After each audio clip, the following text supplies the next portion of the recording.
হে ৰাম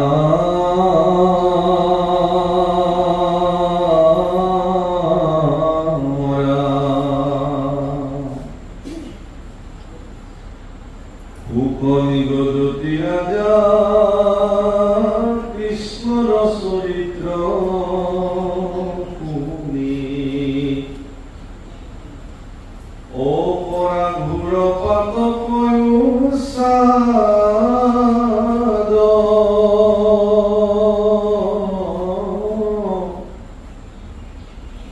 নন্দ যশোদাৰ কথা এই মানে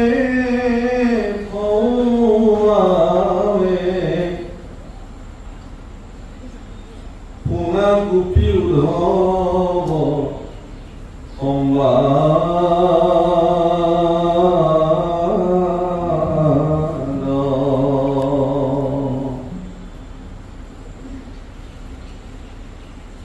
ৰজনী প্ৰভাত জানি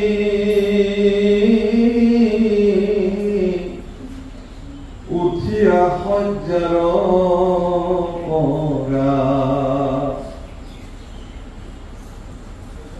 পাছে গোপীগণ শোচ ভৈলা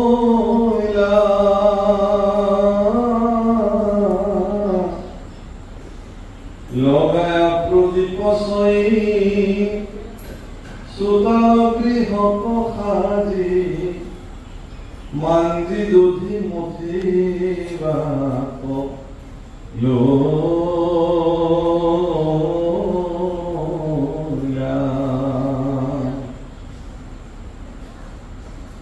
ৰাম হল ফল কৰে স্তন কংকনৰ ৰণজন বলয়ামে ফলাল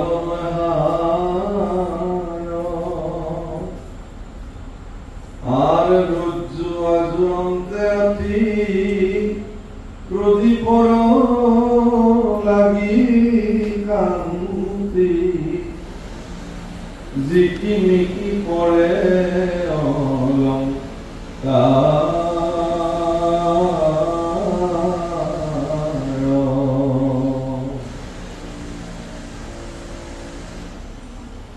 রাম কুণ্ডল দুলন্তে আতি গঙ্গস্থলে পড়ে ক্লান্তি আর জিকিমিকি করে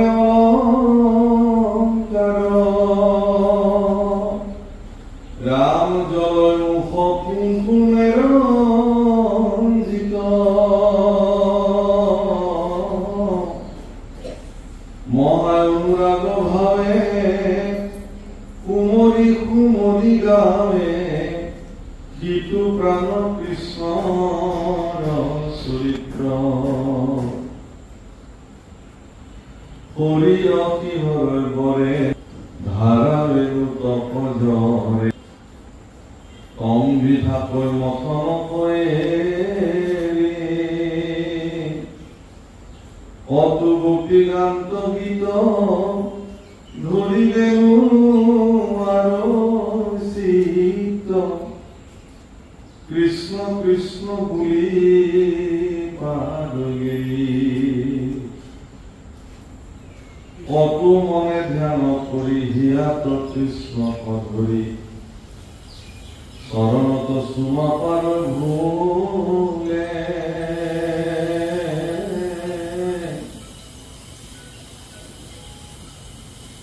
মখন শব্দ সানি কৃষ্ণর কীর্তন ধ্বনি স্বর্গ কলঙ্গিরা তুলে রাম একো কর্ম নাহি তথা শুনি নুশুনয় আন কথা স্মরে মাত্র কেবলে কৃষ্ণ কৃষ্ণ গুণ মাত্র শুনি কৃষ্ণ কীর্তন ধ্বনি হর দশপতি পাতে হে মোৰ সেৱাৰ স্থলীৰ বাবুসকল আইসকল শ্ৰীমদ ভাগৱত শাস্ত্ৰৰ দশম স্কন্ধৰ গোপী উদ্ধৱ সংবাদ অত্যন্ত গুৰুত্বপূৰ্ণ এটি অধ্যায়। মূল কথা হৈছে যে গোপী উদ্ধৱ সংবাদত আমি আমাৰ দৈনন্দিন জীৱনক লক্ষ্য কৰিব পাৰোঁ। মানে ভক্তসকলৰ জীৱনশৈলী কেনে হোৱা উচিত গোপী উদ্ধৱ সংবাদৰ মাজেৰে এই কথা মানে প্ৰমাণিত কৰিছে, দেখুৱাইছে, প্ৰদৰ্শন কৰিছে।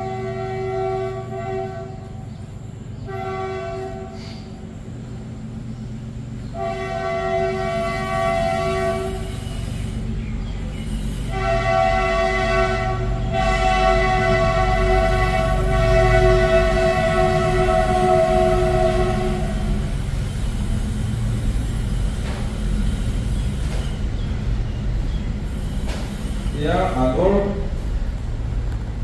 অধ্যায়ত কিছু কেইটামান আগৰ অধ্যায়ত আপোনালোকে নিশ্চয় পঢ়িছে বা বৰ্ণন হৈছে দেখা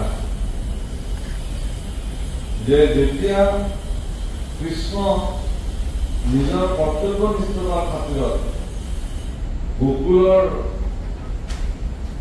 বা বৃন্দাবন চাৰি তেওঁ মথুৰালৈ যেতিয়া যায়, অক্ৰূৰে তেওঁক লৈ আহে। তেওঁ আচলতে আপোনালোকে এটা কথা জানে বা অত্যন্ত গুৰুত্বপূৰ্ণ কথা যে ত্ৰেতাৰ যুগত ভগৱন্ত পুৰুষৰ যি অৱতাৰ শ্ৰী ৰাম, আচৰতী ৰাম বা ৰঘুকুল শিৰোমণি ৰাম, প্ৰভু ৰাম হ'ল মৰ্যাদা নিৰ্বাহনৰ প্ৰতীক। সেইকাৰণে তেওঁক মৰ্যাদা পুৰুষোত্তম বুলি কয়। মানে মৰ্যাদাক কেনেকে নিৰ্বাহন কৰিব লাগে সেই কথা প্ৰভু ৰামৰ পৰা শিকিব পাৰে। জীৱনৰ প্ৰত্যেকটো মুহূৰ্তত মানুহে নিজৰ মৰ্যাদাটো কেনেকে অটুট ৰাখিব লাগে সেই কথা প্ৰভু ৰাম সমস্ত জগতৰ কাৰণে আদৰ্শ। আৰু কৰ্তব্যনিষ্ঠতাৰ প্ৰতি মানে কৰ্তব্যৰ প্ৰতি কেনেকে নিষ্ঠতা হ'ব লাগে, কৰ্তব্যক কেনেকে যথোচিতভাৱে পালন কৰিব লাগে, এই কৰ্তব্যনিষ্ঠতাৰ প্ৰতীক হিচাপে দ্বাপৰ যুগত অৱতাৰ লোৱা ভগৱান যোগেন্দ্ৰ শ্ৰীকৃষ্ণ সমস্ত জগতৰ কাৰণে আদৰ্শ। অৰ্থাৎ কাৰাগাৰত জন্ম হোৱা ভগৱান কৃষ্ণ ৰাতিয়ে তেওঁ গোকুললৈকে লৈ গ'ল আৰু তেওঁ জনাই 6 দিনৰ দিনা তেওঁ পুতনা বধ কৰিছে। অৰ্থাৎ যিটো কৰ্তব্যৰ খাতিৰত তেওঁ কৈছে পৰিত্ৰাণায় সাধূনাম বিনাশায় চিকিৎসাম ধৰ্ম সংস্থাপনায় তিনিটা বিশেষ উদ্দেশ্য: সাধুসকলক পৰিত্ৰাণ, দুষ্টসকলক বিনাশ আৰু ধৰ্মৰ পুনঃ প্ৰতিষ্ঠা। গতিকে এই কামৰ কাৰণে তেওঁ আহিছিল আৰু সেই কাম তেওঁ ধুনীয়াকে নিৰ্বাহন কৰিছে। 6 দিনৰ দিনৰ পৰা আৰম্ভ কৰিছে অসুৰবিলাকক গ্ৰহণ কৰিবৰ কাৰণে, নিধন কৰিবৰ কাৰণে, পৃথিৱীত বসুন্ধৰাখনে হেৰি কৰিবৰ কাৰণে, দুষ্টৰ পৰা পৰিত্ৰাণ দিবৰ কাৰণে। সেইকাৰণে ভগৱান কৃষ্ণই গোপীসকলৰ মৰম স্নেহ বান্ধনত থাকিও নিজৰ কৰ্তব্যনিষ্ঠতাৰ প্ৰতি সজাগ হৈ কংসক নিধন কৰিব লাগিব, এনেকে অন্যান্য অসুৰবিলাকক নিধন কৰি পৃথিৱীৰ ভাৰ হৰণ কৰিব লাগিব, সেই কথা জানি তেওঁ মথুৰালৈকে অসুৰৰ লগত গুচি আহিছে। কিন্তু ভগৱানৰ ভক্তসকলৰ লগত যি সম্বন্ধ, সেই সম্বন্ধৰ শাস্ত্ৰত আজিলৈকে তাত উৎকৃষ্ট বিচাৰধাৰাৰে কোনেও তাত বৰ্ণন কৰিব পৰা নাই, সক্ষম নহয়। মানে ভগৱানে ভক্তসকলক কিমান ভাল পায়, কিমান প্ৰেম, কিমান স্নেহ, কিমান বাৎসল্য, এই কথা বৰ্ণন কৰাৰ কোনো পৰিভাষা নাই, বৰ্ণন কৰাৰ কোনো শব্দ নাই, বাণীৰে তাক বৰ্ণন কৰাটো অসম্ভৱ। কিন্তু মই এটা উদাহৰণ আপোনালোকক দিওঁ। ইয়াৰ আগৰ অধ্যায়ত এই কথা কৈছে যে মথুৰালৈকে আহিও তেওঁ উদাস হৈ থাকিবলৈ ল'লে ব্ৰজাংগনা গোপীসকলৰ কথা মনত পেলায়। গতিকে এই কথাতে তাক ক'ব সেইকাৰণে তেওঁ উদ্ধৱক আমন্ত্ৰণ কৰিলে। উদ্ধৱ আহিল কাষলে, প্ৰভু কি হৈছে?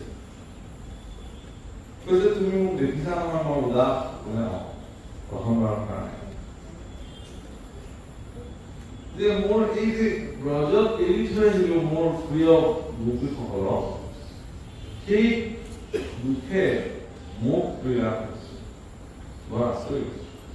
ভগৱান পৰম ব্ৰহ্মৰ অৱতৰণ পূৰ্ণ অৱতাৰ কৃষ্ণ, যাক কোনো গুৰু শোক মায়া মৃত্যু এইবিলাক স্পৰ্শ কৰিব নোৱাৰে, তেনেস্থলত ভগৱান স্বয়ং শ্ৰীকৃষ্ণ শোক বিভল্ল হৈছে ভক্ত গোপীসকলৰ কাৰণে। কৈছে যে এই কথা কাৰোবাক কবলৈও লাজ পাইছে বুলি লিখিব।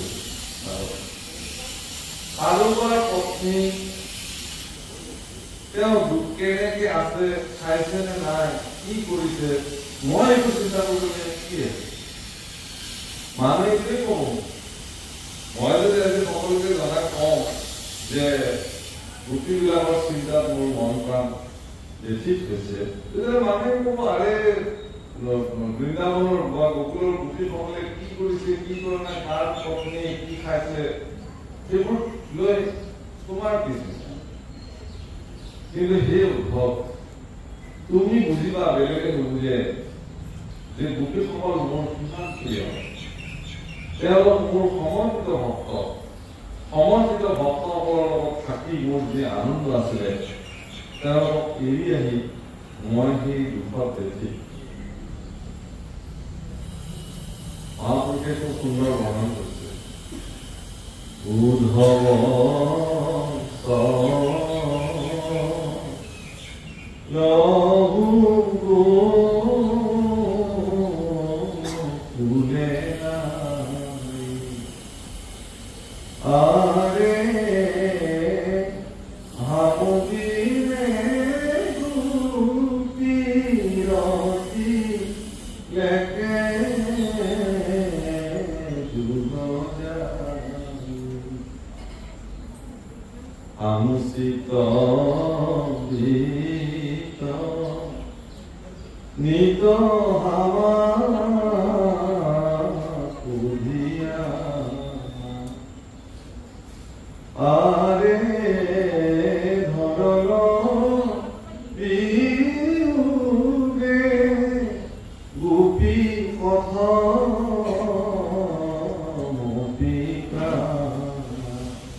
মোৰ কাৰণে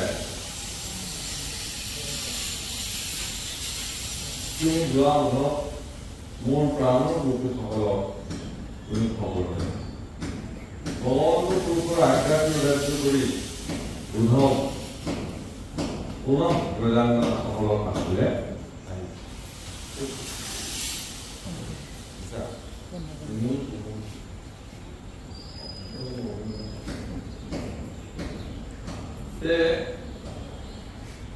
ব্ৰজাংগনাসকলক তুমি খবৰ ল'বা। তেওঁ আহিছে কৃষ্ণ আজ্ঞালৈ, আহি নন্দ যশোদা সকলোকে লগ পাইছে, গোপীসকলক মন কৰিছে। কি কৰিছে গোপীসকলে? আজি ইয়াত উল্লেখ কৰিছে যে গোপীসকলে ৰাতিপুৱা শুই উঠিয়ে শৌচ শুদ্ধি হৈছে, চোতাল ঘৰ মাঞ্জন কৰি ভক্তি প্ৰদীপ জ্বলাইছে। তাৰপিছত তেওঁলোকৰ যি কৰ্ম, যিটো কৰ্ম বকুলত নকৰিলে নহয়, দধি মন্থন, গাই দহন ইত্যাদি কৰ্ম তেওঁলোকে সাধন কৰিছে। কিন্তু প্ৰত্যেকটো কৰ্মতে তেওঁলোকে ভগৱান কৃষ্ণক স্মৰণ কৰিছে। আৰু আচৰিত বৰ্ণন কৰিছে যে গোপীসকলে দধি মন্থনৰ সময়ত যি কৃষ্ণৰ গুণ গাইছে, সেই কৃষ্ণ ধ্বনি স্বৰ্গলৈকে শুনা গৈছে। বেলেগ যেন একো শব্দ নাই, কেৱল ঘেৰি পাৰি পাৰি হা কৃষ্ণকে কেৱল কান্দিছে। আৰু সেইকাৰণে সেই ধ্বনি প্ৰভু কল উদ্ধৱ এগৰাকী আপোনালোকে জানে যে উদ্ধৱ এগৰাকী পৰম বুদ্ধিমান লোক, বৃহস্পতিৰ শিষ্য, ভগৱান কৃষ্ণৰ একান্ত বান্ধৱ, প্ৰপন্ন। সেই উদ্ধৱে ভগৱান কৃষ্ণৰ মনৰ যিটো বাঞ্ছা, সেই বাঞ্ছাটো কি নাজানে নেকি? জানে। ভগৱান যে অন্তৰ্যামী উদ্ধৱে সেয়াও জানে যে ইচ্ছা কৰিলে ভগৱানে ইয়াত বহিয়ে গোপীসকলে কি কৰিছে দৃষ্টি দিব পাৰে, কিন্তু তথাপিও উদ্ধৱক প্ৰেৰণ কৰিছে। কিহৰ কাৰণে? একাদশ স্কন্ধত কৃষ্ণযোগ সংবাদত আপোনালোকে দেখিছে যে কৃষ্ণপুৰুষ যেতিয়া বৈকুণ্ঠী হৈ গৈছে, উদ্ধৱক ভগৱানে কৈছে তুমি থাকা, মই কিন্তু যাব লাগিব। তেওঁ থাকি কি কাৰণত থাকিব লাগিব? যে তেওঁ সমগ্ৰ পৃথিৱীত ভক্তি বিস্তাৰিত কৰিব লাগিব। ভগৱানে তেওঁ ভক্তিৰ তত্ত্ব সম্পৰ্কে বৰ্ণন কৰিছে, জ্ঞান মাৰ্গ, কৰ্ম মাৰ্গ, ভক্তি মাৰ্গ সকলো বিশ্লেষণ কৰিছে। তাৰ ভিতৰত তেওঁ ভক্তি মাৰ্গকে সৰ্বশ্ৰেষ্ঠ মাৰ্গ হিচাপে প্ৰতিপন্ন কৰি দেখুৱাইছে। কিন্তু ভক্তিৰ যিটো বাস্তৱিকতা, ভক্তিক ব্যৱহাৰিক দিশত কেনেকৈ প্ৰয়োগ কৰা যায় এই সম্পৰ্কে তেওঁ কেনেকৈ জানিব? প্ৰভু অকল ব্যৱহাৰিক দিশটো বেলেগ বস্তু, আভ্যন্তৰিক দিশটো বেলেগ বস্তু। মানে অন্তৰ্দৃষ্টিটো বেলেগ আৰু বাহ্যিক ক্ৰিয়াটো বেলেগ বস্তু। মানে সহজ উদাহৰণ এটা দিওঁ আপোনালোকক যে এনেকুৱা এখন ধৰ্মসভাত এজন সন্ত পুৰুষ বহি আছে। এজন ল'ৰাই, সৰু ল'ৰাই মানে উৎপাত কৰি ফুৰিছে। কাৰোবাৰ কোচত বহিছে, কাৰোবাৰ চশমা টানিছে, কাৰোবাৰ কাপোৰখন টানিছে, হুলস্থুল কৰি ফুৰিছে। এনেকুৱা অৱস্থাত এই সন্তজনে মূল আসনৰ পৰা সুধিছে, এই ল'ৰাটো কাৰ? ইমান উৎপাত কৰি আছে যে, কাৰ মানে এই ল'ৰাটো? তেতিয়া ল'ৰাটোৰ দেউতাকে থিয় হৈ পেলাই কৈছে, হে প্ৰভু, এইটো আপোনাৰে ল'ৰা। আমাৰ ল'ৰা ছোৱালীৰ কথা কোনোবা সুধিলে আমি সেনেকে কওঁ যে কাৰ বুলি কওঁ আৰু ঈশ্বৰৰে দিয়া, আপোনাৰ সৰু বুলিয়ে ধৰক সেই বুলি কওঁ।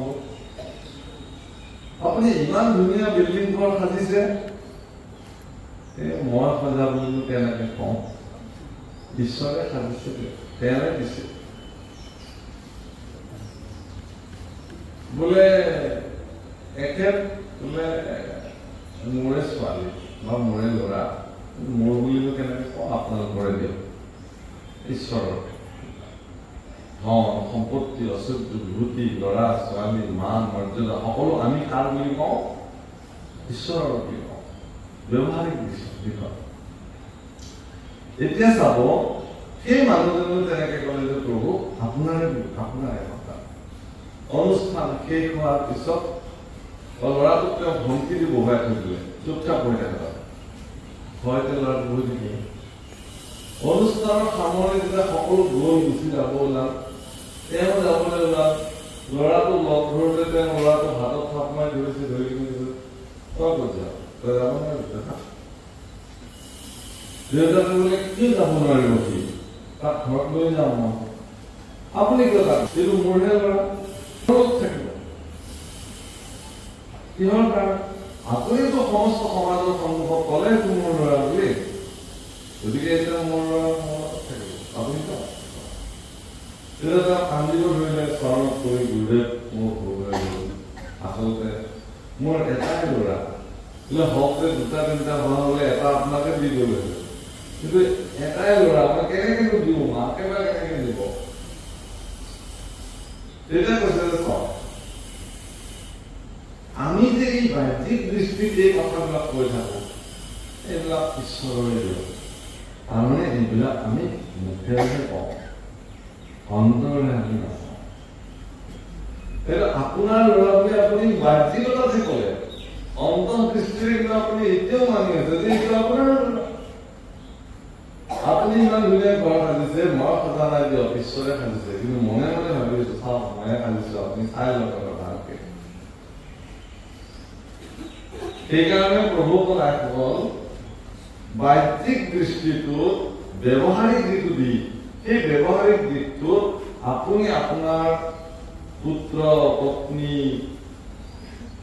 সকলোকে আপোনাৰ বুলি কওক বাহিৰ ব্যৱহাৰিক দিশত ঘৰ হয় বা আমি সাজিলো কিন্তু অন্তৰে অন্তৰে এইটো নামানিব যে নাই মই সাজিব পৰা সমৰ্থ নাই যদি তেওঁ মোক শক্তি নিদিলে এই সন্তান ব্যৱহাৰিক দিশত মোৰ সন্তান অন্তঃকৰণৰ দৃষ্টি কি যে তেওঁ যদি নিদিলেহেঁতেন ময়ো কথা কথাটো ধৰিব পাৰিছিলে আমি কোনটো কৰি আছো উল্টাটো কৰি আছো মনে মনে নিজৰ বুলি ভাবো আৰু বাহিৰ ব্যৱহাৰিক দিশত ভগৱানৰ বুলি কওঁ হ'ব লাগে কি অন্তঃকৰণে তাৰমানে এইটো কি কয় অহম মম ভাৱনা বুলি কয় অহম মম ভাগৱত শাস্ত্ৰত স্পষ্ট মহাপুৰুষে শব্দটো ৰাখিছে শাস্ত্ৰত তাত অনুবাদ কৰা অহম মম ভাৱনা কেনেকুৱা অহম মানে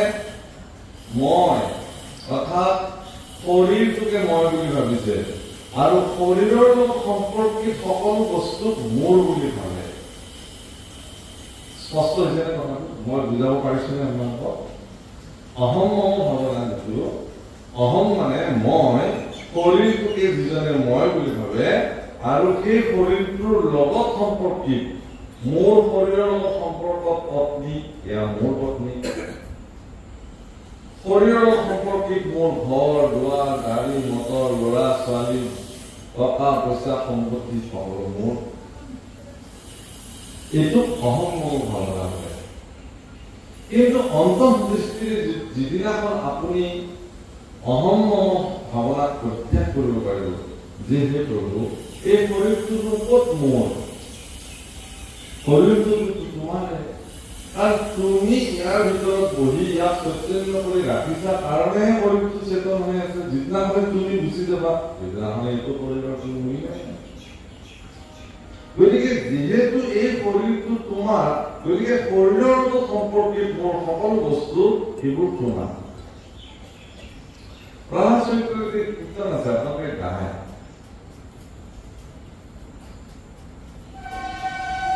কৃষ্ণৰ চৰণে ভক্তি কৃষ্ণ চৰণত ভক্তি কেনেকৈ বহি গৈছে যে ভৈৰৱী জীৱনতে ভক্তি পুৰা সাৱধানতা হল স্থিৰ কৰি কি বুলি কৈছে যে পত্নী পুত্ৰ গৃহ সমস্ত ভগৱানক অৰ্পণ কৰিবলৈ আনকি নিজকো ভগৱানক সমৰ্পণ কৰিবলৈ কৈছে এইটো সমৰ্পিত ভাৱনা মহাপুৰুষে যে একৰ ধৰ্মতত্ব নিৰ্মাণ কৰিলে ই সম্পূৰ্ণ সমৰ্পিত ভাৱনাৰ ওপৰত প্ৰতিষ্ঠিত প্ৰভুসকলে মনত ৰাখিব আপুনি যিদিনাখনলৈকে সম্পূৰ্ণ সমৰ্পিত হ'ব পৰা নাই সেইদিনাখনলৈকে আপোনাৰ শৰণ সিদ্ধই হোৱা নাই শৰণ কেৱল ব্যৱহাৰিক দিশত লৈ থোৱা বস্তু এটা নহয় যিসকলে মনোৱাৰ কাছে আপোনাৰ ভালে কৰিছে তাত তেওঁলোকে নিজক সমৰ্পিত কৰিবৰ কাৰণে এতিয়াও সামৰ্থ্য হোৱা নাই গতিকে ঠিকে কৰিছে কিন্তু ইয়াত দেখি তাত দেখি ময়ো ললো শৰণ কিন্তু মোৰ সমৰ্পিত ভাৱনাই জন্ম হোৱা নাই তেতিয়াহ'লে এই শৰণৰ তাৎপৰ্য কি মানে কি হয় গোপীসকল এই ক্ষেত্ৰত সমৰ্পিত ভক্তসকলৰ চূড়ান্ত পৰাকাষ্ঠা দেখুৱাই স্বামী গৃহস্থ সন্তান সন্ততি সকলো পৰিত্যাগ কৰি আমি তোমাৰ চৰণৰ দাসী হলো বুলি ভগৱানৰ চৰণত সমৰ্পিত হোৱা এক এক ভক্ত সত্তা সেইকাৰণে ভগৱান তেওঁলোকৰ প্ৰতি যায় সেইকাৰণে ভগৱান তেওঁলোকৰ প্ৰতি কৃপাশীল তেওঁলোকৰ প্ৰতি বাৎসল্য প্ৰেমত ভগৱান মাত খাই আছে উদ্ধৱে জানে উদ্ধৱক এইটো ব্যৱহাৰিক দিশত শিকাবৰ কাৰণে ভগৱানে তেওঁক তালৈকে প্ৰেৰণ কৰিলে যাতে কৃষ্ণ বৈকুণ্ঠীৰ পিছত উদ্ধৱে বাস্তৱিক জগতত যেতিয়া ভক্তি বিস্তাৰ কৰিবৰ কাৰণে লাগিব ঘূৰিব কাম কৰিব তেতিয়া গোপীসকলৰ জীৱন আদৰ্শক অগ্ৰণী ভূমিকা প্ৰদান কৰি এগৰাকী কৃষ্ণৰ ভক্ত কেনেকে সমৰ্পিত হ'ব লাগে সেই সম্পৰ্কত ব্যৱহাৰিক দিশত উদ্ধৱে জনাব পাৰে আগতীয়াকৈ শিক্ষাটো গোপীসকলে যিবোৰ কৰ্ম কৰিছে দৈনন্দিন জীৱনৰ কৰ্ম আপোনালোকে চব কি কৰিছে যে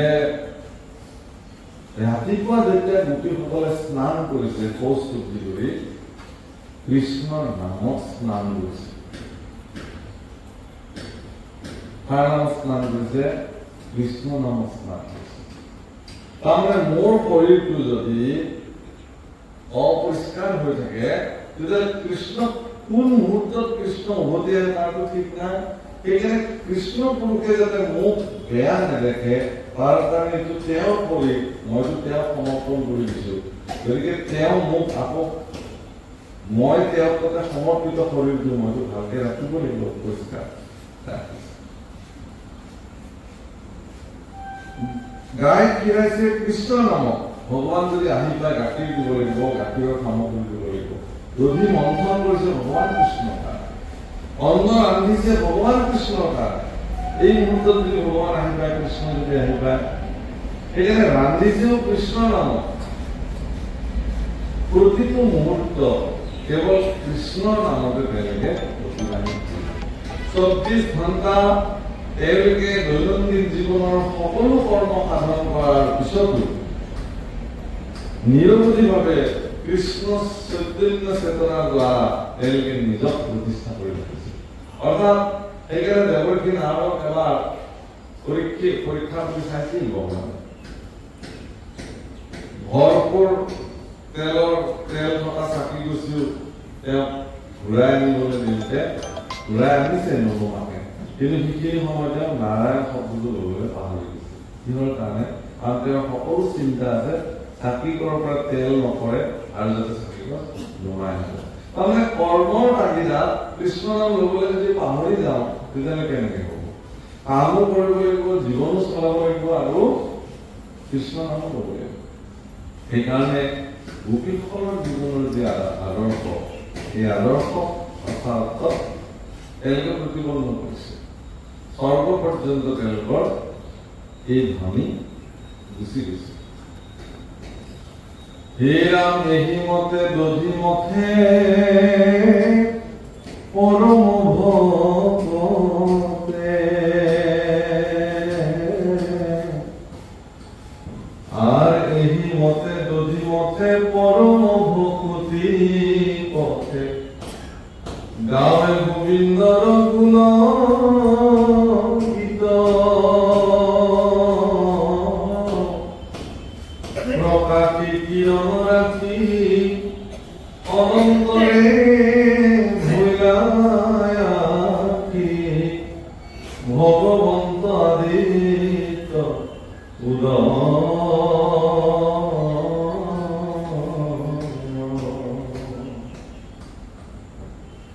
শুই উঠি চোতাল ঘৰ সাৰি মচি স্নান কৰি শৌচ শুদ্ধি কৰি গাই দোহন কৰি দধি মন্থন কৰাৰ পিছত দেখিলে যে পূৰ্ব দিশতে সূৰ্য উদয় হৈছে তাৰমানে তেওঁলোকৰ দৈনন্দিন জীৱনত এই কামটো কেতিয়া কৰিলে সূৰ্য উদয়ৰ আগে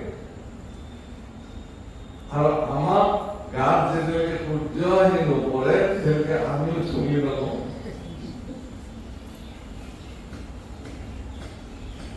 কৃষ্ণ ভক্তসকলৰ চৰিত্ৰত এটা ডাঙৰ তেওঁলোকে কৃষ্ণ সূৰ্য উদিত হোৱাৰ আগতে দৈনন্দিন জীৱনৰ সকলো কৰ্ম তেওঁলোকৰ বিশেষ যিখিনি নিত্য কৰ্ম সেইখিনি সাধন কৰে এই অভ্যাস আমাৰ ল'ৰা ছোৱালীবিলাকক শিকাব লাগে ব্ৰহ্ম মুহূৰ্ততে উঠি স্নান কৰি যিটো অমৃত স্নান বোলে এই অমৃত স্নানৰ দ্বাৰা স্নানিত কৰাব লাগে আৰু তেওঁলোকক সেইখিনি সময়ত কৃষ্ণ চিন্তা কৰিবৰ কাৰণে প্ৰেৰণা দিব লাগে স্নান আদি কৰাই যে এতিয়া তোমালোকে ভগৱানক চিন্তা কৰা যিটো গোপীসকলে মই সেইকাৰণে কৈছো যে গোপীসকল ভক্তসকলৰ আদৰ্শৰ প্ৰতীক সেইকাৰণে তেওঁলোকে কি কৰিছে সেইটো বৰ অনুকৰণীয় দেখিলে যে কৃষ্ণ পূৰ্ব দিশতে আদিত্য উদয় হ'ল আৰ দক্ষ দিশ সুপ্ৰসন্ন দেখি সবে সুখী গণ গৃহ হন্তে বাজ বইলা পাছে ওলাই গয়া ৰাজপথ দেখি কুবৰ নৰ ৰথ নন্দৰ দ্বাৰত ৰহি আছে আৰ সূৰ্য সমৰ কান্তি আহিছে কিঙ্কিণী পান্তি রত্নছয় প্রকাশে প্রচুর আর দেখি গয়া বিদ্যমান উধৈত কারো জান কোন আঁকি আছে সূর্যোদয় হল চৌপাশে পোহৰ হল এনেকে গৈ দেখিলে যে নন্দৰ ঘৰৰ দুৱাৰমুখতে সুবৰ্ণ ৰথ এখন ৰত্ন কিঙ্কিণী সঞ্চিত এখন ৰথ আহি ৰৈ থকা খা খবৰ ললে কোন আহিছে ৰথত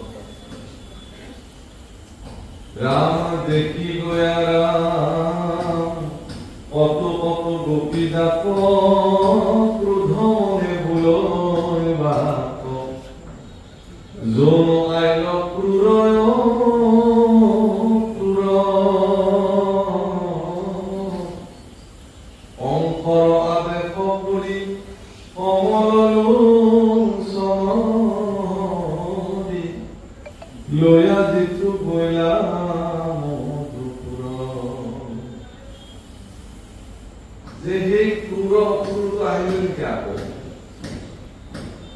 যিজনে আমাৰ প্ৰাণ কৃষ্ণ আমাৰ পৰা বঞ্চিত কৰি মধুপুৰলৈকে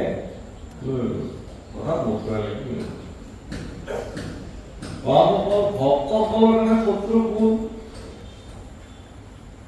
ভক্তসকলৰ কাৰণে কোনো শত্ৰুৱে নাই ভক্তসকলৰ দৃষ্টিত সকলো সমান দাতা সুৰতা জলৰ দৃষ্টি সমতুল মহাপুৰুষৰ বাণী কিন্তু ভাগৱত তেতিয়ালৈ যে গোপীসকলৰ শত্ৰুতা শত্ৰু এজন আছে এইজন অক্ৰূৰকে কৈছে যে এই আমাৰ পৰম শত্ৰু কাৰণ তেওঁ আমাৰ প্ৰাণ সম কৃষ্ণ আমাৰ পৰা বঞ্চিত কৰি মনে মনে ৰাতি লৈ গৈছিল অক্ৰূৰ প্ৰসন্ন খুব গোপীসকলৰ আছে রাম পৃথিবীত তাঙ্ক করি নাহিকে আমার বই কাহিলে গোপাল প্রাণ অন্তরায় মথুরাত মার মরা কৃষ্ণর হাতে দুনাই কিয় আইলা তেওঁলোকৰ মতে কৃষ্ণ এটা আলপীয়া বস্তু ইমান যে পৰম প্ৰচণ্ড শক্তিশালী এগৰাকী ৭-৮ বছৰীয়া বা ৯ বছৰীয়া ল'ৰা এজন তেওঁ গৈনো কংসৰ লগত যুদ্ধ কৰিব পাৰিবনে পৰম প্ৰতাপী দুৰাচাৰী কংসই হয়তো তেওঁক মাৰি পেলালে গতিকে কংসৰ দ্বাৰা কৃষ্ণক মাৰি তেওঁ আকৌ কিয় আহিছে গোকুললৈ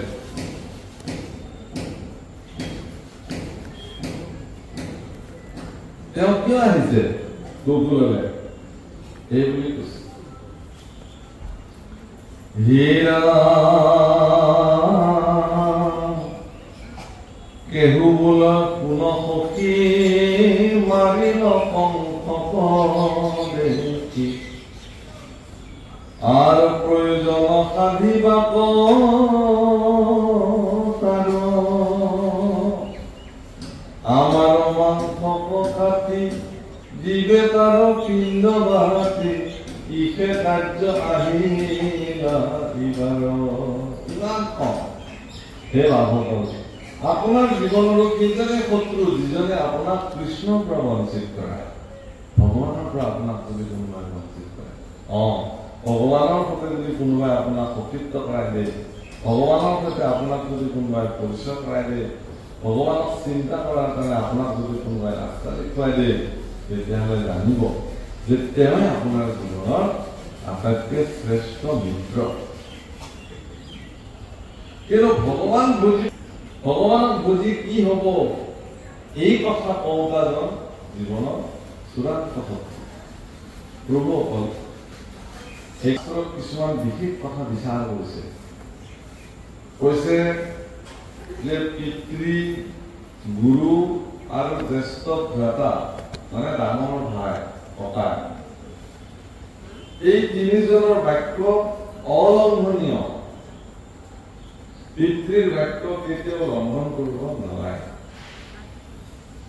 ভাতৃ জ্যেষ্ঠ ভাতৃৰ বচনো কেতিয়াও লংঘন কৰিব নালাগে আৰু গুৰুৰ বাক্য কেতিয়াও লংঘন কৰিব নালাগে কিন্তু হিৰণ্যকশিপুৰ দৰে যদি পিতৃ হয়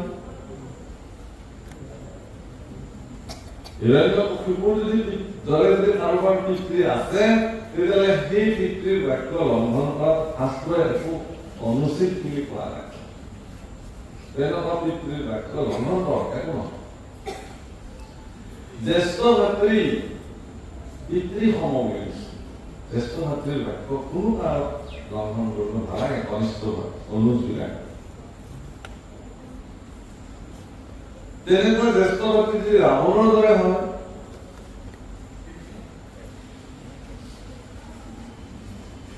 এদিন ৰুদ্ৰনাথ বৈঠকত বহিলে কোন ৰাৱণ কুম্ভকৰ্ণ বিভীষণ আৰু ইন্দ্ৰজিৎ চাৰিজন ইতিমধ্যে প্ৰভু ৰামে সকলো সমসজ্জা প্ৰস্তুত কৰি তুলিছে লংকা আক্ৰমণৰ কাৰণে কেঁচা টোপনিতে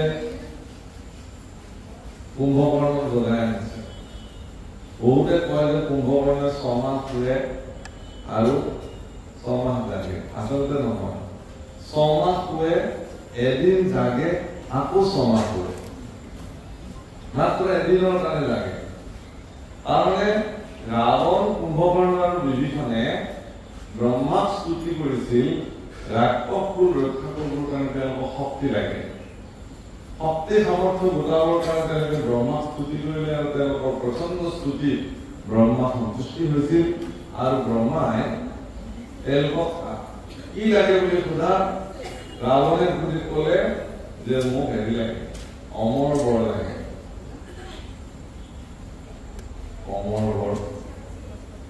অমৰ বৰটো দিব পৰা নাযায় তাৰ ফলত বেলেগ বৰ এটা দিলে কুম্ভকৰ্ণক সুধিলে তোমাক কি লাগে কৈছে মোকো অমৰ বৰে লাগে কৈছে এইটো দিব পৰা নাই কুম্ভকৰ্ণে ভাবিলে যে তেতিয়াহ'লে মই স্বৰ্গৰাজ ইন্দ্ৰৰ আসনখনতে লৈ লম সেইকাৰণে তেওঁ ক'লে যে মোক ইন্দ্ৰাসন লাগে এই বুলি ক'বলৈ যাওঁতে মুখেৰে ইন্দ্ৰাসনৰ ঠাইত নিদ্ৰাসন ওলাল মোক নিদ্ৰাসন লাগে ব্ৰহ্মাই একদম দেৰি নকৰাকৈ কথা চলি গৈছে যা গোটেই জীৱন কৰি থাক আমি সেইবোৰতে আৰম্ভ কৰিব কি হৈছে এইবিলাক বোলে তুমি যিটো বিচাৰিলা আৰম্ভ কৰি দিছে যোৱাগে খোৱাৰ ব্যৱস্থা আৰে মতো ক'বলৈ খোজা নাই মোক ইন্দ্ৰাসন লাগে কিন্তু তুমি কৈছা নিদ্ৰাসন বুলি গতিকে গোটেই জীৱন পৰ্যন্ত তুমি কেৱল শুই থাকিব বাছ এইটো কি জীৱন হ'ব প্ৰভু জীৱন হ'লে মোৰ এতিয়া শুয়ে থাকিব লাগে গোটেই জীৱন ঠিক আছে এদিন জাগিবা আৰু আকৌ 6 মাহ হ'বা আকৌ এদিন জাগিবা আৰু 6 মাহ কিন্তু কেঁচা টোপনিতে যদি কোনোবাই তোমাক জগাই লৈ আহে তেতিয়াহ'লে তোমাৰ মৃত্যু নিশ্চিত বিভীষণক সুধিলে তোমাকতো অমৰ দৰে লাগে চাগে একে ভাই বিভীষণে কৈছে না মোক অমৰ বৰ নালাগে কি লাগে তোমাক গোটেই জীৱন পৰ্যন্ত মই যাতে প্ৰভু ৰামৰ সেৱক হিচাপে জীৱন অতিবাহিত কৰোঁ ৰাম নাম মুখেৰে উচ্চাৰণ কৰি ৰামৰ সেৱক হিচাপে যাতে মই জীৱন অতিবাহিত কৰিব যিজন ব্যক্তিয়ে অমৰ বিচৰা নাছিল তেওঁ অমৰ হ'ল কিন্তু বিভীষণ আজিও অমৰ আৰু যি দুজনে অমৰ বিচাৰিলে সেই দুজন মৰি থাকিল কুম্ভকৰ্ণক লৈ আহিলে ক'লে বোলে তুমি সাজু হোৱা যুদ্ধৰ কাৰণে কিহৰ কাৰণে কোনে যুদ্ধ কৰিব সাহস কৰিছে মোৰ দাদা লংকেশ্বৰৰ বিপক্ষে বোলে ৰাম পুত্ৰ বোলে মনুষ্য নেকি মনুষ্য এই মনুষ্যৰ লগত যুদ্ধ কৰিব লাগে কি আছে আমাৰ ৰাক্ষসবিলাককো মনুষ্য খাদ্য খাই পেলালে হ'ল ৰাক্ষসবিলাকক পঠিয়াই দিয়ে বোলে এতিয়া খাব পৰা মনুষ্য নহয় কিহৰ কাৰণে পৰম প্ৰতাপী বলশালী পৰাক্ৰমী কেনেকে গম পালা বোলে আমাৰ যে ভাতৃ খৰাং দুখনত হত্যা কৰিছে এইকেইটা আজি মামা মৰিচিক প্ৰচণ্ড মায়াবী মামা মৰিচিক নিধন কৰিছে এইকেইজনে অগ্নি কুৰ্বলতাৰ নাক কাটি দিছে এইকেইজনে এয়া সাধাৰণ নহয় তুমি ভগাৰ নিচিনাকে নহয় শত্ৰুক সহজ বুলি ল'ব নালাগে প্ৰস্তুত হোৱা ঠিক আছে বাৰু মই প্ৰস্তুত হ'ম কিন্তু কি কাৰণত ৰামচন্দ্ৰই লংকা আক্ৰমণ কৰিবলৈ আহিছে বিভীষণে কৈছে দাদাই তেওঁলোকৰ পত্নী প্ৰভু ৰামৰ পত্নী সীতাক হৰণ কৰি লৈ আহি ৰাখিছে আৰে দাদা মন্দোদৰীৰ নিচিনা তোমাৰ পত্নী সৰ্বাংগ সুন্দৰী জগতৰ পত্নী থকাৰ পিছতো লক্ষ্যগৰাকী ৰক্ষিতা তোমাৰ জীৱনত আছে সুন্দৰী সুন্দৰী নাৰী য'তে দেখিছে তোৰ পৰা নাৰীবিলাক উঠাই লৈ আহিছে ঘৰত ৰক্ষিতা হিচাপে ৰাখিছে তাৰপিছতো তোমাৰ অকলগৰাকী লাগে নে পত্নী এইটোতো কোনে কাৰ পত্নীক লৈ আহিলে মনে মনে কৰি থাকিব গতিকে তেওঁ উচিত কৰ্ম কৰিছে গতিকে তেওঁ ৰাইজত আছে শুদ্ধত আছে গতিকে মই তেওঁৰ বিপক্ষে যুঁজিব নোৱাৰো এইটো অন্যায় বিভীষণে কৈছে ময়ো তাকে কৈ আছো যে ই অন্যায় হ'ব দৰাচলতে মোৰ কথা দাদাই নুশুনে মইতো কৈছো যে সীতা আইক সসন্মানে ৰামৰ চৰণত পুনৰ সমৰ্পিত কৰাব লাগে প্ৰভু ৰাম উভতি যাব তেওঁ যুদ্ধ নকৰে মোৰ বিশ্বাস এতিয়া ৰাৱণে ক'লে যে তোমালোকৰ নিচিনা তোমালোক যদি মোৰ ভাতৃ নহলাহেঁতেন তেতিয়াহ'লে মোক দিয়া এনেকুৱা পৰামৰ্শৰ কাৰণে তোমালোকৰ ডিঙি মই এতিয়া গুচিয়ে কৰি দিলো কিন্তু মোৰ ভাতৃ তোমাৰ সেইকাৰণে মই প্ৰভু ক'লো এই ৰাৱণৰ হুংকাৰ দেখাৰ লগে লগে বিভীষণে নিজৰ স্থানত স্থিৰ হৈ থাকি কিন্তু কুম্ভকৰ্ণই লগে লগে পাল্টি মাৰিছে হ'ব দাদা মই আছো আপোনাৰ পক্ষত প্ৰভু কওক যদি কুম্ভকৰ্ণৰ দৰে মানুহ হয় তেতিয়াহ'লে তেওঁ দুইতলীয়া অৱস্থাত থাকিব কিন্তু স্থিৰ ভক্ত বিভীষণ তেওঁ স্থিৰ মোক যি সিদ্ধান্ত লয় তাকে ল'ব মোৰ কোনো ক'বলগীয়া নাই সেইকাৰণে তেওঁ পদাঘাত কৰি লংকাৰ পৰা বাহিৰ কৰি দিয়া হ'ল গতিকে তেনেকুৱা জ্যেষ্ঠ ভাতৃ যদি কাৰোবাৰ আছে তেতিয়াহ'লে তেনেকুৱা জ্যেষ্ঠ ভাতৃৰ বাক্য লংঘন কৰাত কোনো অনুচিত নহয় গুৰুৰ বাক্যটো কেতিয়াও লংঘন কৰিব নালাগে কিন্তু শুক্ৰাচাৰ্যৰ দৰে যদি গুৰু হয় বলিয়ে যেতিয়া তিনিপদ ভূমি বটুক ব্ৰাহ্মণক দিবৰ কাৰণে কথা দিলে আৰু সেই মুহূৰ্তত শুক্ৰাচাৰ্যই আহি গুৰুদেৱ মানে তেওঁ গুৰু হিচাপে শিষ্য বলি তেওঁ বাৰম্বাৰ ক'লে যে না এইটো ভুল তুমি কৰিব নোৱাৰিবা আৰু এইজন স্বয়ং বিষ্ণু চলনাময়ী দৈত্যকুলৰ চিৰবৈৰী গতিকে দৈত্যকুলক নিষেধ কৰিবৰ কাৰণে তেওঁ বিভিন্ন ষড়যন্ত্ৰ কৰি আহিছে এইও এক ষড়যন্ত্ৰৰে অংশীদাৰ গতিকে মই তোমাৰ গুৰু হিচাপে তোমাক স্পষ্ট নিৰ্দেশনা দিলো যে তুমি কেতিয়াও এই বাক্যটো দিব নোৱাৰিবা বোলে মই বাক্য দিলোৱে নহয় বোলে বাক্য দিলা কি হ'ল দিম বুলি কৈছিলে এতিয়া নিদিওঁ বুলি ক'লে হ'ল বোলে এইটোতো উচিত কথা নহয় উচিত আমাৰ দৈত্যসকলৰ কাৰণে এইটো উচিত দৈত্যসকলৰ ৰাক্ষসসকলৰ সংবিধানত এইটো উচিত আমি দিম বুলি কৈছিলো অলপ পিছত আমি নিদিবও পাৰোঁ সজ্জনসকলৰহে এইবিলাক কথা ৰঘুকুল ৰীতি সদা চলি আই প্ৰাণ যায় পৰ বচন নাযায় আমাৰ সেইবিলাক সজ্জনসকলৰহে ৰীতি বসুদেৱে যেতিয়া কংসক কৈছিল যে হ'ব মোৰ যিমান সন্তান উপজে দৈৱকীৰ গৰ্ভত সকলো মই তোমাক আনি দিম তথাপি তুমি দৈৱকীক বধ কৰিব নালাগে কাৰণ দৈৱকীৰ হাতত তোমাৰ মৃত্যু নাই কংস বোলে ঠিক আছে লৈ যোৱা প্ৰথম সন্তান যেতিয়া কৃতিমন্ত কৰিছে আৰু ভগৱান মানে কি ভগৱানকে আগত জন্মিছে জ্যেষ্ঠ হিচাপে কৃতিমন্ত জন্মিছে আৰু বসুদেৱে একদম ফুল কুমলীয়া মৰম লগা ল'ৰাটো জন্মৰ পিছতে দৈৱকীৰ বুকুৰ পৰা আজৰি লৈ আহি কংসৰ হাতত তুলি দিছে কিহৰ কাৰণে দৈৱকীক কৈছে তুমি নাকান্দিবা মই খণ্ড এজনৰ বাক্যৰ মানে মৰ্যাদা ৰক্ষা কৰিবই লাগিব আমি বাক্য দিছো মই দিম বুলি গতিকে দিবই লাগিব তেওঁলোকে সন্মতি যাৰ কংসই যেতিয়া আলপুলীয়া শিশুটো কোলাত তুলি লৈছে লৈ শিশুটোৰ মুখৰ ফালে চোৱাৰ লগে লগে তেওঁৰ মনৰ ভাৱনা আহিছে যে ইমান সন্তানে বহুদেৱ ইমান কথা দি কথা ৰাখিব কাৰণে নিজকে আচৰিত সেইকাৰণে ঠিক আছে লৈ যোৱা ইয়াৰ হাতত মোৰ মৃত্যু নাই 8 নম্বৰটো হলে মোক দিবা লৈ যোৱা সুখে সন্তোষে থাকা লৈ আহিছে বোলে মই অভয় দিলো মই ইয়াত নামাৰো কথা দিলো আহিল দেৱৰ কিনাৰ অস্ত্ৰদল হাতত বোলে কংস ইয়াত কিমান পাহ আছে ইয়াৰ 1 নম্বৰ পাহ কোনটো বোলে এইটো মই যদি কওঁ এইটো মই যদি ইয়াৰ পৰা হিচাপ কৰোঁ তেতিয়াহ'লে মোৰ এইটো 8 নম্বৰ হ'ব বোলে কিহৰ কাৰণে কৈছে এইবিলাক তুমি যে বসুদেৱক সন্তানটো উভতাই দিলা দৈৱবাণীয়ে তোমাক অষ্টম সন্তানটো মৃত্যু বুলি কৈছে দৈৱবাণীয়ে বা হিচাপটো ক'ৰ পৰা কৰিছে যদি উল্টাকে কৰিছে নহ'লে এইটোৱে 8 নম্বৰ হ'ব যদি হিচাপৰ পৰা কৰি আহে হিচাপটো গতিকে তুমি এনেকৈ নাভাবিবা নহয় নেকি কথাটো ভবাই আছে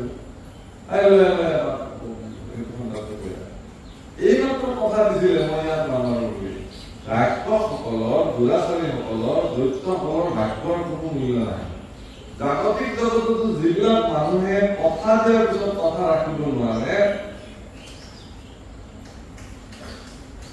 সজ্জনসকলে কিন্তু কথা দি কথা ৰক্ষা কৰিব লাগে দুৰ্জন আৰু সজ্জনসকলৰ মাজত এইটো এটা ডাঙৰ পাৰ্থক্য আৰু কি নহওক তেওঁলোকৰ মানে চিৰবৈৰী কোন গোপীসকলে কৈছে যে আমাৰ কাৰণে চিৰবৈৰী হল ক্ৰূৰ অক্ৰূৰ ভক্তসকলৰ কাৰণে চিৰবৈৰী কোন যিসকলে কৃষ্ণক আপোনাৰ জীৱনৰ পৰা বঞ্চিত কৰিব খোজে ভগৱান সেৱাক আপোনাৰ জীৱনৰ পৰা বঞ্চিত কৰিব খোজে হীৰা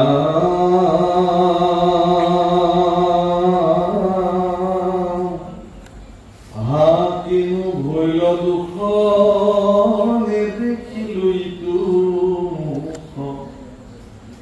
পংকজ লোচন চাৰু হাত পতন অধৰ্ম কৰিলো গোপালে বঞ্চিত ভৈলো বুলি কতো পুকাৰে নিস্বাৰ্থ এই মতে গোপীশয় কেহু সোধে কেহু কয় দেখি ৰথ পৰম বিস্মিত অনন্তৰে হৰিদাস উদ্ধৱ পাই লন্ত পাৰ্থ নৃত কৃত কৰি কালিন্দিত আৰু এনেকে আলোচনা কৰি থাকোঁতে কালিন্দিত গৈ নৃতকৃত্য সম্পাদন কৰি স্নান আদি কৰি পূজাদি তৰ্পণ আদি কৰি ভগৱান স্মৰণ কৰি আহি উদ্ধৱে সেইখিনি স্থানত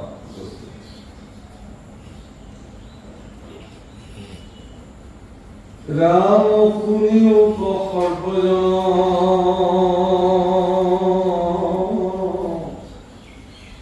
ও কৃষ্ণ তয়ৰ প্ৰিয় কৃষ্ণৰ কথাত দিয়া চিত বুজিবা শাস্ত্ৰৰ মৰ্ম ও আতপৰে নাহি ধৰ্ম ইটো মহাদুৰ্গুৰ অপনিত ৰাম ভৈল কমলতে ও অন্যত্ৰ ধৰ্ম ও কাহাৰো নাহিকে অধিকাৰ দুই গুটি অক্ষৰ ৰাম ও নামত কৰিয়া ৰতি সুখে পাৱে সংসাৰৰ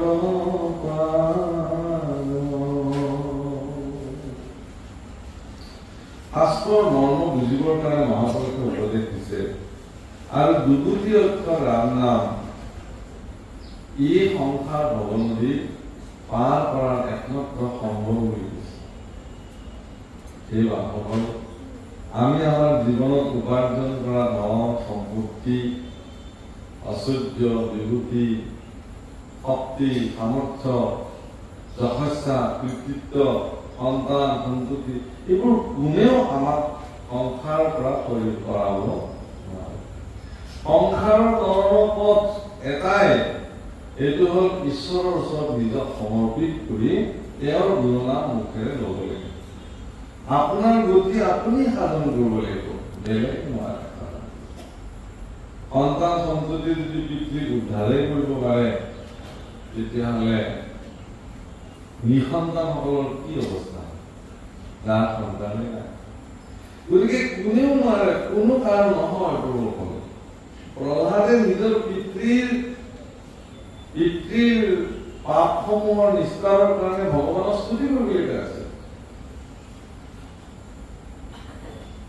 তোমাক নিন্দিলে পিতৃ মূৰ সিজিল পাতক মহাঘূৰ তাত হন্তে পিতৃ নিস্তাৰূপ এতে প্ৰসাদ দিয়। প্ৰসাদ দিছে, কৃপা দিছে। হে ভগৱান, তুমি কৃপা নকৰিলে কোনেও জগতৰ পৰা পাপময় জগতৰ পৰা উদ্ধাৰ হ'ব নোৱাৰে। যদি আপুনি ভগৱানৰ ওচৰত সমৰ্পিত হৈছে তেতিয়াহ'লে তাৰ পিছত যদি আপোনাৰ কিবা পাপ হৈছে আপোনাৰ দ্বাৰা সেই পাপৰ দায়িত্ব ভগৱানে লৈ থৈছে। সেইটোহে আটাইতকৈ ডাঙৰ। সৰ্বধৰ্মানাং পৰিত্যজ্য মামেকং শৰণং ব্ৰজ অহং ত্বং সৰ্বপাপেভ্যো মোক্ষয়িষ্যামি মা শুচঃ। মা শুচ, তুমি চিন্তা কৰিব নালাগে। অ সৰ্বধৰ্ম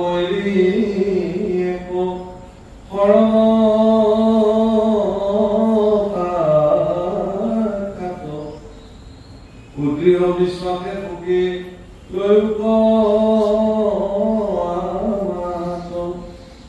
অ নকৰিবা ভয় হেৰা কৰোঁ সমস্ত পাপতে মই কৰিব নিস্তাৰ। সমস্ত পাপতে মই তুমি মোৰ হৈ যোৱা, মোৰ তাতে বিলীন হৈ যোৱা, মোৰ তাতে সমৰ্পিত হৈ যোৱা। সেইকাৰণে ভজন তত্ত্বত মহাপুৰুষ মাধৱদেৱে উল্লেখ কৰিছে, আতুৰ হৈলো হৰি বিষয় বিকলে কৰি উদ্ধাৰ মুখ চৰণ। হে কৃষ্ণ কৃষ্ণ নাথ কৰা পৰিত্ৰাণ তনু নাও বুঢ়ী এনে নাহি দিয়া। নাম ধন দিয়া মোৰে কিনা বনমালী দাস পাই মনোৱা কমলা ঠাকুৰা। হে ঠাকুৰা, হে ঠাকুৰ, তুমি মোক দাস হিচাপে পায়ো কিয় ল'ব খোজা নাই? নিজৰ দাস কৰি হৈ মোকে কিনা কিনা আন ধন নলাগত। মোক বেলেগ ধনৰ প্ৰয়োজন নাই, মোক কেৱল নাম ধন বিত্তৰ প্ৰয়োজন আছে। হৰে নাম হৰে নাম হৰে নাম কেৱলম তলো নাস্তি নাস্পত্য নাস্পত্য গতি অন্যথা। কলি যুগত হৰিনাম ব্যতিৰেকে অন্য গতি নাই। তেতিয়াহ'লে প্ৰভুসকল আমাৰ যে অন্যান্য মাৰ্গসমূহ আছে সেইবিলাকৰ কি হ'ব? ভাৰতবৰ্ষততো বিভিন্ন সনাতন ধৰ্মৰ বিভিন্ন মাৰ্গ প্ৰচলিত হৈ আছে।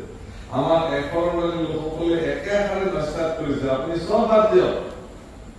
যা যজ্ঞ পূজা পাতা হোম ৰথ বলি বিধান তীৰ্থ স্নান চব পৰিত্যাগ কৰি কেৱল ঈশ্বৰৰ শৰণলৈ নাম লওক। বাকীবিলাক ভাৰতবৰ্ষৰ অন্যান্য মানুহবিলাকে যে কৰি আছে তেওঁলোক নিষ্ঠা নহ'ব। পাব পূৰ্বকল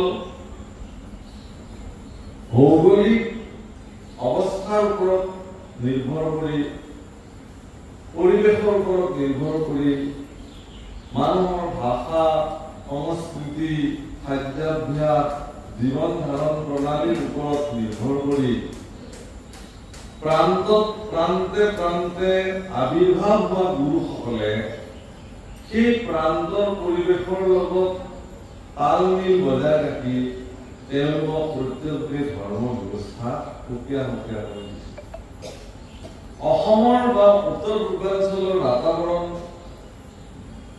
মানে নৃগোষ্ঠীয় যিবিলাক অৱস্থিতি বা বৈষম্যতা যিবিলাক ভাষা খাদ্যাভ্যাস জীৱন ধাৰণ প্ৰণালী প্ৰাকৃতিক পৰিৱেশ ভৌগোলিক বাতাবৰণ ইত্যাদি সকলো চাই চিতি মহাপুৰুষ শংকৰদেৱে দেখিলে যে আমাৰ মানুহখিনিৰ কাৰণে সহজ সৰল মাৰ্গ এটা হ'ল যে একো কৰিব নালাগে, তেওঁলোকে কেৱল ঈশ্বৰৰ নাম গায়, ঈশ্বৰৰ নাম কীৰ্তনৰ দ্বাৰাই তেওঁলোকে ভগৱানক প্ৰাপ্তি অৱনীতি চাৰি বেদ বিচাৰি একত কৰো হৰি নাম দিনে ৰাতি বেদ আদি বিচাৰ কৰি বিভিন্ন পন্থ মেলত দেখিলে যদিও সহজ সৰল আমাৰ কাৰণে সুবিধাজনক ব্যৱস্থাটো মহাপুৰুষে নাম কীৰ্তন কৰিব। কিন্তু বাকী অন্যান্য প্ৰান্তত এই অকল মহাপুৰুষে যিবিলাক ব্যৱস্থা তেওঁলোকক দিছে ভাৰতবৰ্ষৰ সনাতনী পৰম্পৰা সেইবিলাকৰ দ্বাৰাও তেওঁলোকৰ উপকাৰ হৈছে নাই বুলি আপুনি ক'ব নাই। সেইকাৰণে কোনো এশৰণবাদী লোকে প্ৰবকল মনত ৰাখিব এইটো কথা যে আজিৰ পৰা মই এশৰণ গ্ৰহণ কৰিলো, এক কৃষ্ণ ভিতৰে মই কোনো অন্য দেৱতাক ভজনা নকৰো, সেই বুলি কালিৰ পৰা মই অন্যান্য মাৰ্গসমূহক হীন দৃষ্টিৰে চাম, উপলুঙা কৰিম, ইতিকিং কৰিম, তাচ্ছিল্য কৰিম, আপোনালোক মহামূৰ্খ আমি যিটো ৰাস্তা লৈছো ইটোহে শুদ্ধ, এনে দৃষ্টিভংগী যদি কোনোবাই লৈছে তেতিয়াহ'লে এয়া কেতিয়াও সমীচীন নহয়। আপুনি যিটো মাৰ্গত অৱস্থিতি লাভ কৰি আছে, আপুনি যিটো মাৰ্গেৰে ভগৱানক প্ৰাপ্তিৰ কাৰণে স্বতন্ত্ৰতাৰে আপুনি আগবাঢ়ি আহিছে, ঠিক তেনেকৈ প্ৰত্যেকৰে নিজৰ আস্থা আৰু অস্মিতাৰ ওপৰত নিৰ্ভৰ কৰি তেওঁলোকে গৈ আছে। গতিকে তেওঁলোকৰ আস্থাক ভেমুচাৰী কৰাৰ অধিকাৰ আপোনাৰ আছে জানো? মহাপুৰুষে এনেকুৱা কথা কেতিয়াও কোৱা নাই, নিহিন্দিবা নভন্দিবা, বুজিব নালাগে নিন্দাও কৰিব নালাগে। কিন্তু কিছু সংখ্যক এশৰণবাদী লোকৰ ক্ষেত্ৰত খুব এটা দৃষ্টিগত আজিকালি হোৱা দেখা যায়। আমাৰ ভাগৱত ব্যাখ্যাকাৰসকলৰ ক্ষেত্ৰতে দুই এজনৰ ক্ষেত্ৰত আমি দেখিবলৈ পাইছো যে খুব তুচ্ছ তাচ্ছিল্য কৰি অন্যান্য ধৰ্মৰ মাৰ্গসমূহক তুচ্ছ তাচ্ছিল্য কৰি কথা কোৱাৰ এটা ব্যৱস্থা।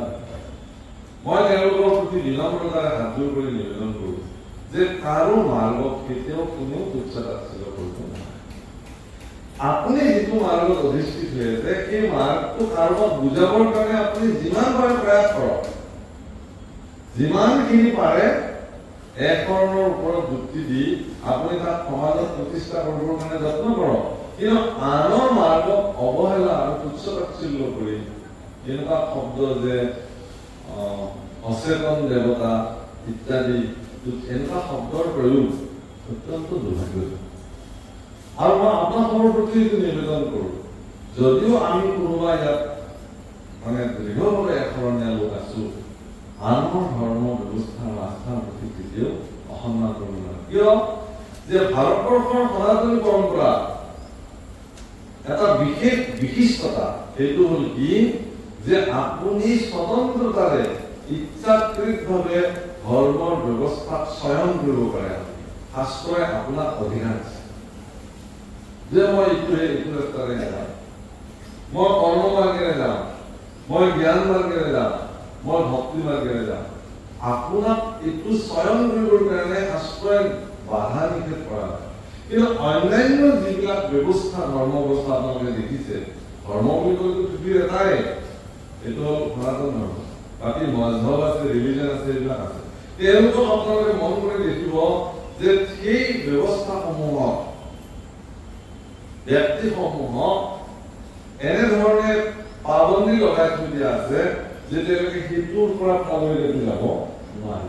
কিন্তু ভাৰতীয় সনাতনী পৰম্পৰা এনেকুৱা কোনো ধৰণৰ পাবন্ধি নাই। আপুনি স্বতন্ত্ৰতাৰে যি মাৰ্গেৰে যেনেকে ভজনা কৰি বস্তু কৰে। কিন্তু ভগৱানৰ অত্যাধিক প্ৰিয় বস্তুটো কি যে তেওঁৰ যশস্যা গুণানুকীৰ্তন ভক্তৰ শ্ৰীমুখে শুনি তেওঁ ভাল পায়। এইটো হ'ল শাস্ত্ৰৰ বিশ্বাস যে যিহেতু তেওঁ কৰি যোৱা লীলাসমূহ এই হৰিয়ে জন্ম তোমাৰ তথাপি জন্ম ধৰা পহি জন্মে জীৱৰ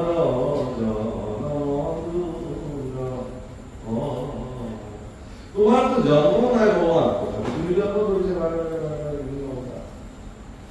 তো সেই জন্ম অৱতাৰসমূহ যিসমূহৰ দ্বাৰা তুমি যিসমূহ কৰ্ম সাধন কৰিছে তাক আমি লীলা বুলি কওঁ। ভগৱান পুতলাবধ লীলা, অঘাসুৰবধ লীলা, চক্ৰবাদবধ লীলা, কুৰুক্ষেত্ৰ যুদ্ধত তেওঁৰ সাৰথী হোৱা লীলা, ৰাসক্ৰীড়া তেওঁৰ লীলা, বনাগ্নি পান কৰিছে তেওঁৰ লীলা, বৈকুণ্ঠ প্ৰাণ তেওঁৰ লীলা ইত্যাদি। সব লীলাসমূহক আপুনি যদি কীৰ্তন কৰে ভগৱানে শুনি ভাল পায়। সেইটো তেওঁৰ আটাইতকৈ বিশিষ্টতা। সেইকাৰণে যি ব্যৱস্থাই আপুনি নকৰক কিয় আপুনি মন কৰিব যে প্ৰত্যেকটো ব্যৱস্থাতে কীৰ্তন সংলগ্ন হৈ আছে। ভগৱানৰ সংকীৰ্তন বা কীৰ্তনৰ ব্যৱস্থা যিটো সেইটো সংলগ্ন হৈ আছে। কিহৰ কাৰণে? কিন্তু ভগৱানক ভাল পোৱা বস্তু আটাইতকৈ। ভগৱানক ভাল পাবৰ কাৰণে এজন নিৰ্বাচিত ভক্ত শাস্ত্ৰৰ ভাগৱতে নিৰ্ণয় কৰিছে। কি বুলি কৈছে? দয়া সৰ্বভূতেষু, দয়া সৰ্বভূতেষু, সকলো ভূতৰ প্ৰতি আপোনাৰ দয়াৰ দৃষ্টি, কৰুণাৰ দৃষ্টি আপোনাৰ থাকিব লাগিব। সন্তুষ্ট येन केनवा, যিকোনো প্ৰকাৰে যি পালেও আপুনি যি পাইছে তাতে সন্তুষ্টি থাকক। সৰ্বেন্দ্ৰিয় উপশান্তস্য তুষ্যাতেষু জনাৰ্দনঃ। যে সৰ্বে ইন্দ্ৰিয় উপশান্তস্য, আপোনাৰ ইন্দ্ৰিয়সমূহৰ ওপৰত নিয়ন্ত্ৰিত যদি আছে। কি কৈছে? প্ৰাণীৰ প্ৰতি দয়া, যি পাইছে তাতে সন্তুষ্টি আৰু ইন্দ্ৰিয়সমূহৰ প্ৰতি আপোনাৰ কি নিয়ন্ত্ৰণ। এইটো যদি আপুনি কৰিব পাৰিছে তেতিয়াহ'লে তুষ্যাতেষু জনাৰ্দনঃ। তুষ্যাতেষু শব্দ দুটা যুক্ত হৈ আছে। তুষ্যতি বাসু, তুষ্যতি মানে সন্তুষ্টি হোৱা, আশু মানে আশু, আশু মানে সোনকালে, আশু আশু অৰ্থাৎ আমি যেনেকৈ কওঁ আশু আৰোগ্য মানে আশুতোষ, সোনকালে সন্তুষ্টি হোৱা ভগৱান। অৰ্থাৎ জনাৰ্দন ভগৱান সোনকালে আপোনাৰ প্ৰতি সন্তুষ্টি হ'ব আপুনি যদি এইকেইটা কৰে। এইকেইটা কৰিবৰ কাৰণে বিভিন্ন মাৰ্গৰ দ্বাৰা আপুনি তেওঁলোকে দেখুৱাই দিয়া নীতি সংযম পালন কৰি গুৰুসকলৰ নীতি নিৰ্দেশনা পালন কৰি আপুনি যি ধৰণে আগবাঢ়িব সেইধৰণে। এতিয়া আমাৰ কাৰণে সৌভাগ্য যে মহাপুৰুষ শ্ৰীমন্ত শংকৰদেৱ গুৰুজনাৰ নিচিনা এগৰাকী প্ৰসিদ্ধ গুণৱান বা শক্তিশালী পাৰমাৰ্থিক উচ্চকোটি এগৰাকী মহাপুৰুষ আমি জীৱনত প্ৰাপ্ত। গতিকে